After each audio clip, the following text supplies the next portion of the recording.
Hello friends, तो जैसा हमने पहले पढ़ा था साइंस का क्लास 7 का चैप्टर नंबर 9 हमने कंप्लीट किया था। तो अब उसके आगे का हम करेंगे sexual reproduction.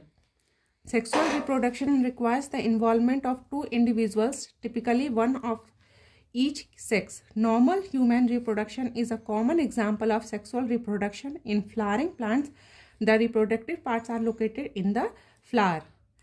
So let us study the parts of a flower. Most flowers have sepals, petals, stamen and pistil. Sepals form the outermost wall of green leaf-like structure. They protect the inner parts of the flower during the bud stage. तो sexual reproduction को हम यौन प्रजनन बोलते हैं। यौन प्रजनन में क्या होता है कि दो व्यक्तियों की भागीदारी की आवश्यकता होती है। आमतौर पर प्रत्येक लिंग का एक व्यक्ति। सामान्य मानव प्रजनन लैंगिक प्रजनन का एक सामान्य उदाहरण है। जैसे कि फूल वाले जो पौधे में प्रजनन भाग फूल में स्थित होते हैं।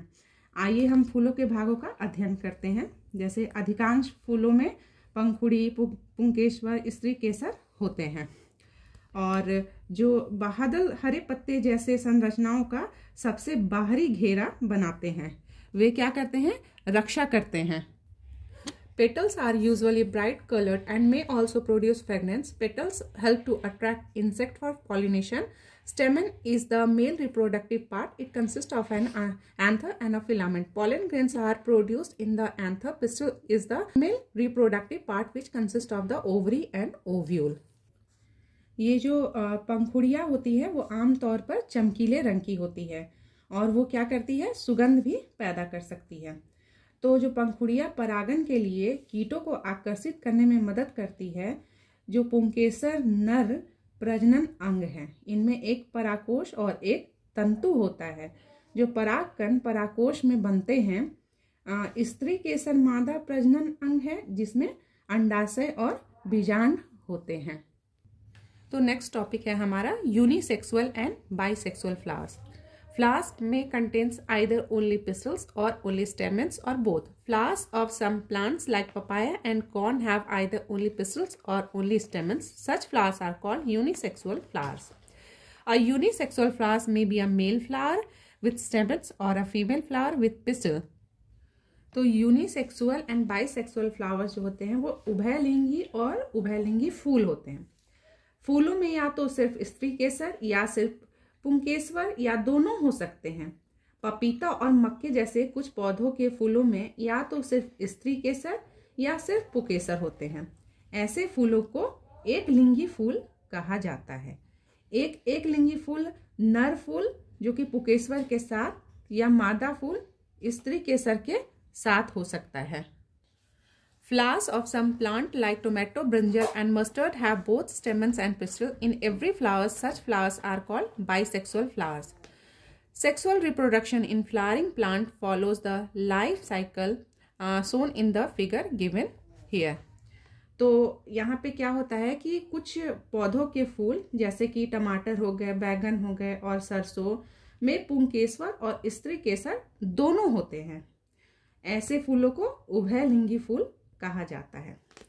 जो पुष्पीय पौधों में लैंगिक प्रजनन जीवन चक्र का अनुसरण करता है। जैसा कि नीचे दिए गए चित्र में जो यहाँ पे चित्र दिया गया है उसको दर्शाया गया है। तो इसमें क्या होता है कि ये जो है यहाँ पे पौधे जो है मर जाते हैं। यहाँ पे सबसे पहले जो है बीज अंकुरित होते हैं और उसके बाद धीरे धीरे यहाँ पे पौधा बढ़ता है।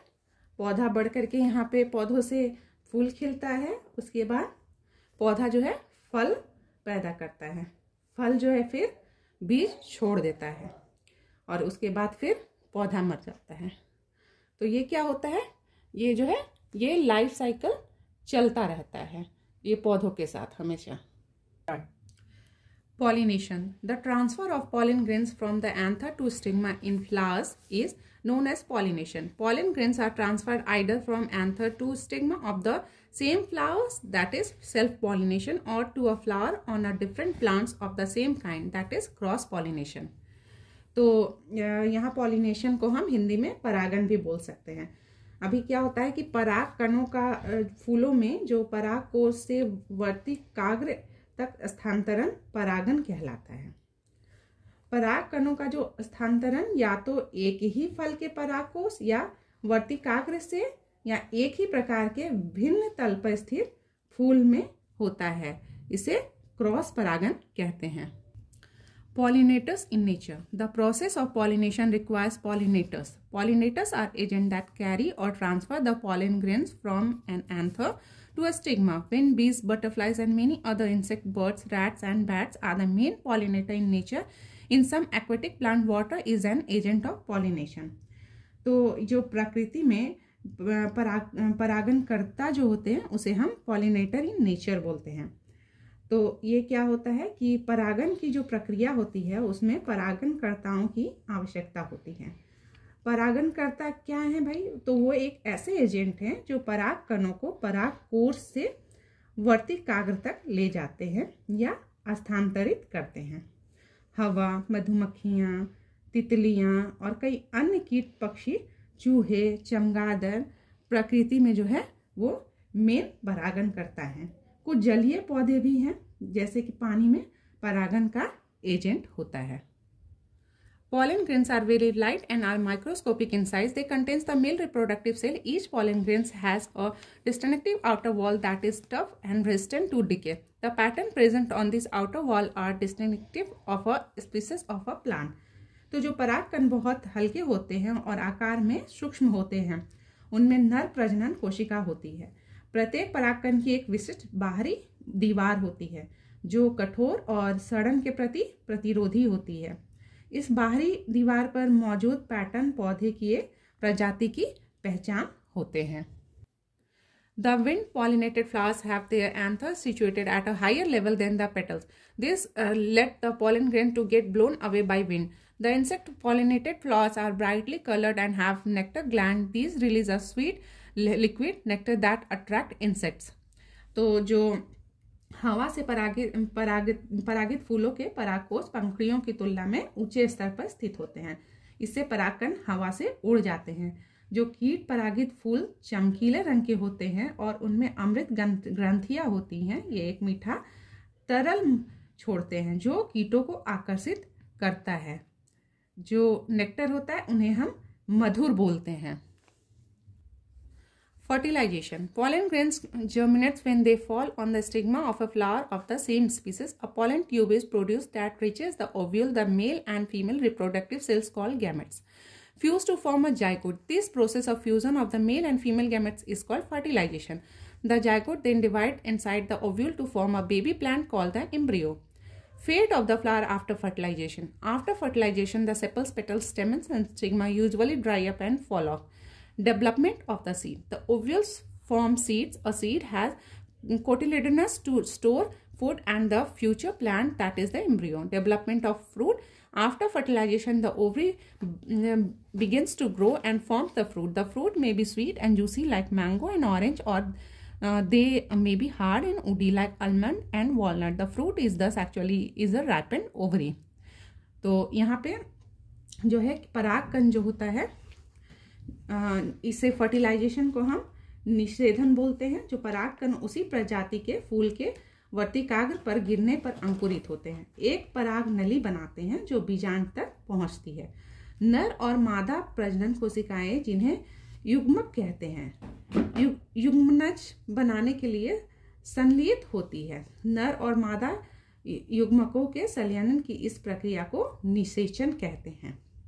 जो निषेचन होता है हमारा फर्टिलाइजेशन होता है। और जो युग्मनज फिर बीजांड के अंदर विभाजित होकर एक शिशु पौधा बनाते हैं जिन्हें भ्रूण कहते हैं। अभी निषेधन के बाद फूल का जो भाग्य होता है, निषेचन के बाद बहादुर पंखुड़ियां, पुंकेश्वर और वर्तिकाग्र आमतौर पर सूखकर गिर जाते हैं। अभी जो होता है उसके बाद बीज का विकास। बीजांड से जो बीज बनते हैं, बीज में भोजन और भविष्य के पौधे यानी भ्रूण को संग्रहित करने के लिए बीजपत्र होते हैं। यहाँ पे जो होते हैं फल का विकास होते हैं। निषेधन के बाद अंडाशय बढ़ने लगता है और फल बनता है। फल मीठे और रसीले हो सकते हैं जैसे आम और संतरा, या वे कठोर और लकड़ी जैसे हो सकते हैं, जैसे बादाम और अखरोट। इस प्रकार फल वास्तव में एक पका हुआ अंडा से होते हैं। Germination of seed. Under suitable condition, the seed germinates to form a seedling that grow into a new plant. तो बीज का जो है अंकुरन होता है। उपयुक्त परिस्थितियों में बीज अंकुरित होकर अंकुर बनता है जो एक नए पौधों में विकसित होता है। Seed dispersal. Most higher plant reproduce by producing seed. The seed also help the plant to spread out and grow in a new place, sometimes a long distance away from the parent plant. This is important because if the seeds are not dispersed, a large number of germinating seedling can grow very close to the parent plant. This will result in competition between all such seedling as well as the parent plant. The competition is for getting light, space, water and nutrients. All of these are important for plants to be able to grow and survive. Seeds can be dispersed in a number of different ways depending on the nature of the seed. They may be carried by wind, water, animals. Some plants have shoot out the seed explosively. तो seed dispersal को हम बीज फैलाव कहते हैं। क्या होता है कि अधिकांश उच्च पौधे बीज पैदा करके प्रजनन करते हैं। बीज पौधों को फैलने और नई जगहों पर बढ़ने में भी मदद करता है। कभी कभी मूल पौधे से बहुत दूर या यह महत्वपूर्ण है क्योंकि यदि बीज फैले नहीं हैं तो बड़ी संख्या में अंकुरित पौधे मूल पौधे से बहुत करीब उग सकते हैं। इसके परिणाम स्वरूप क्या हो सकता है कि ऐसे सभी पौधों के साथ साथ मूल पौधे के बीच प्रतिस्पर्धा होगी। प्रतिस्पर्धा प्रकाश के लिए होगी, पानी और पोषक तत्वों को पाने के लिए होगी। ये सभी पौधों के बढ़ने और जीवित रहने के लिए महत्वपूर्ण है। अब बीजों की जो प्रकृति के आधार पर बीज कई अलग अलग तरीके से फैल सकते हैं, जैसे हवा से, पानी से या जानवरों द्वारा फैल सकते हैं। कुछ पौधे विस्फोटक तरीके से भी बीज बाहर फेंकते हैं। Dispersal by wind. Seeds that are well light get carried to a new place by wind. The seeds of the orchid are almost as fine as dust. Many others, like the seeds of madar, have hairy growth which act like little parachutes and carry the seeds far away from the parent plant. The seeds of drumstick, maple and fruits of sunflower are also carried by wind. जो पवन द्वारा फैलाव इसे कहते हैं। बीज जो बहुत हल्के होते हैं, हवा के द्वारा नई जगह पे ले जाए जाते हैं। ऑर्किड के बीज लगभग धूल के समान बारीक होते हैं।